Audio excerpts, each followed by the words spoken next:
Assalamualaikum warahmatullahi wabarakatuh. Kami dari kelompok 3 ingin mempresentasikan materi tentang pertumbuhan ekonomi yang disusun oleh Tia Sulasti, Pika Zulkarnain, dan Widya Laskita. Materi ini saya buat untuk memenuhi kebutuhan nilai mata kuliah perekonomian Indonesia Universitas Pamulang. Marilah kalian simak materi yang dibacakan kelompok kami.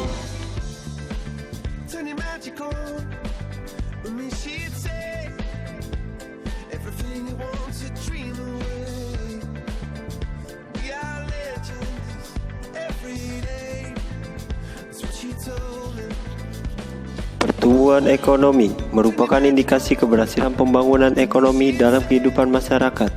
Pertumbuhan ekonomi menunjukkan pertumbuhan produk, barang, dan jasa di suatu wilayah perekonomian dalam selang waktu tertentu.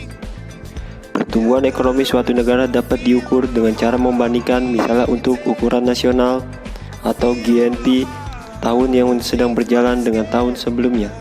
Pengertian pertumbuhan ekonomi menurut Parhali dibagi menjadi 3, yaitu Hill-McGraw, Hart-Batcher, dan Kavli.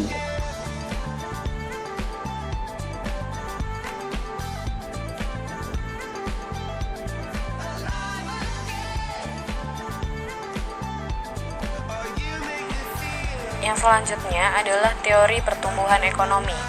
Yang pertama adalah teori pertumbuhan ekonomi historis, yaitu teori yang dibangun berdasarkan pengalaman empiris. Ada beberapa tokoh yang berpendapat mengenai teori pertumbuhan ekonomi historis. Yang pertama adalah Werner Sombart. Dia berpendapat teori pertumbuhan ekonomi historis dibagi menjadi 3. Yang pertama, masa perekonomian tertutup. Yang kedua, masa kerajinan dan pertukangan. Yang ketiga adalah masa kapitalis. Yang pertama, masa perekonomian tertutup adalah kegiatan manusia hanya untuk memenuhi kebutuhan. Yang kedua, masa kerajinan dan pertukangan. Terjadi pertukaran barang dan jasa. Masa kapitalis yaitu produksi yang dilakukan oleh kaum kapitalis tidak lagi hanya sekedar memenuhi kebutuhan, melainkan sudah bertujuan untuk mencari keuntungan.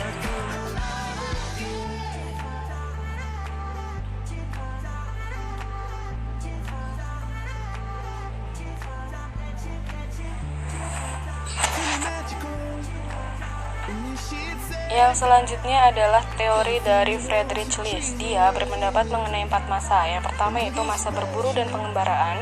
Yang kedua, masa beternak dan bercocok tanam. Yang ketiga, masa bercocok tanam dan kerajinan. Yang terakhir adalah masa kerajinan, industri, dan juga perdagangan.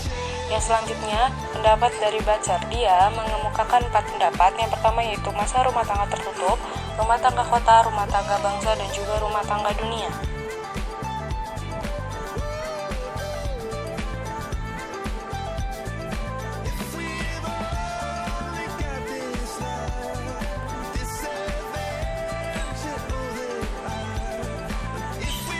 Terakhir adalah pendapat dari Walt Whitman. Dia menjelaskan tentang 5 hal. Yang pertama adalah masyarakat tradisional, yaitu belum adanya ilmu pengetahuan dan teknologi modern. Yang kedua, masyarakat prakondisi untuk periode lepas landas adalah sudah mulai adanya penerapan ilmu pengetahuan modern ke dalam mengisi fungsi produksi baru dan dalam berbagai bidang. Yang ketiga adalah periode lepas landas, di mana industri-industri baru berkembang dengan sangat cepat dan industri yang sudah ada mengalami ekspansi. Yang keempat, gerak menuju kedewasaan, yaitu perkembangan terus-menerus di mana perekonomian tumbuh secara teratur serta lapangan usaha bertambah luas dengan penerapan teknologi modern. Yang terakhir adalah tingkat konsumsi tinggi di mana pendapatan real per kapita selalu meningkat, sehingga sebagian besar masyarakat mencapai tingkat konsumsi yang melampaui kebutuhan dasar.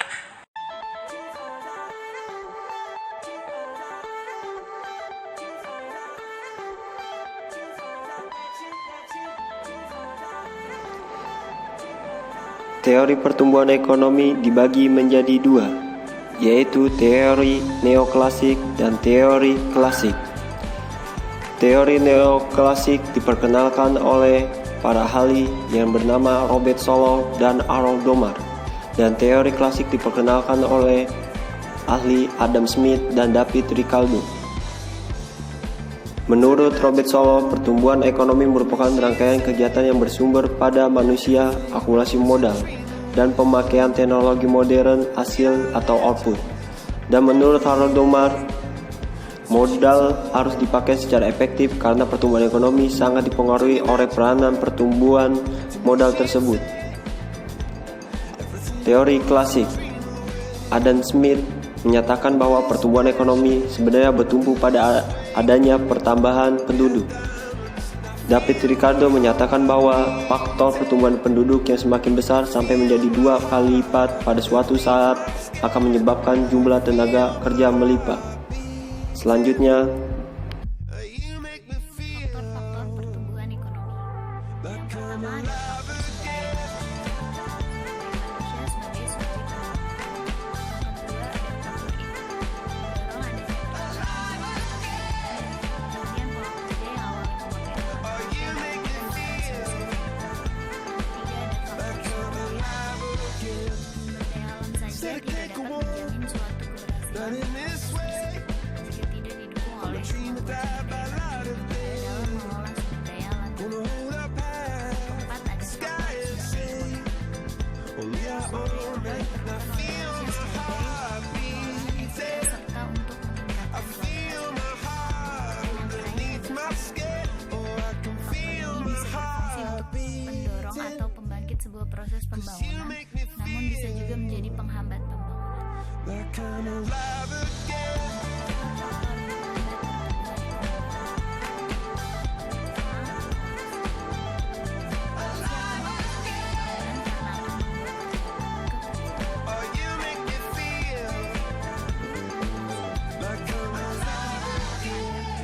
Indeks kepercayaan konsumen karena masyarakat cenderung mengurangi belanja karena berhati-hati terhadap risiko kenaikan harga. Tingkat suku bunga akan mempengaruhi investasi. Kenaikan harga BBM.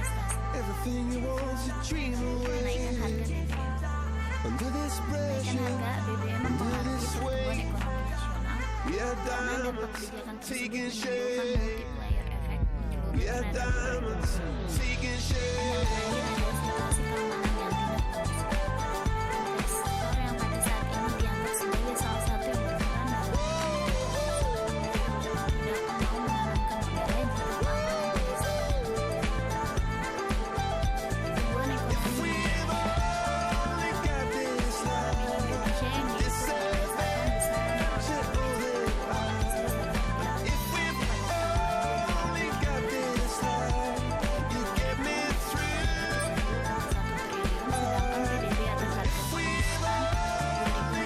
berdasarkan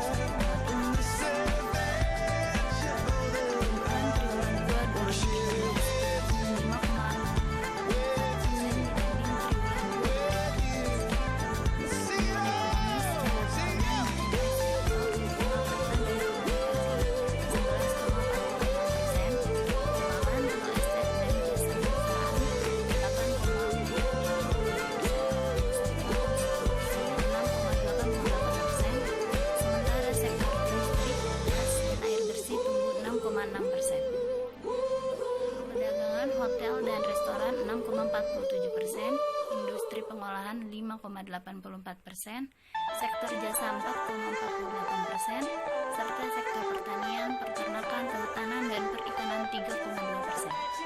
Untuk sektor pertambangan dan penggalian karena produksinya turun hingga menjadi 1,19%. Pertumbuhan ekonomi yang 5,81% didukung pengeluaran konsumsi rumah tangga yang tumbuh 5,06% serta penambahan konsumsi pemerintah 2,13%. Pembentukan modal tetap bruto atau PMBB 4,67%, ekspor 4,78% dan impor 0,67%. Sementara PDB menurut pengeluaran didominasi pengeluaran konsumsi rumah tangga yang tumbuh 5,44%, PMTB 35,68%, konsumsi pemerintah 8,63%, ekspor 23,12% serta impor 25,7%. Selanjutnya hambatan pertumbuhan ekonomi di Indonesia.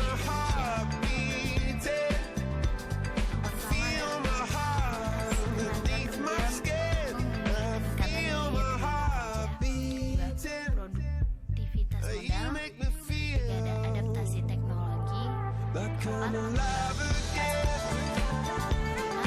ekspor yang semakin sedikit, kestabilan finansial,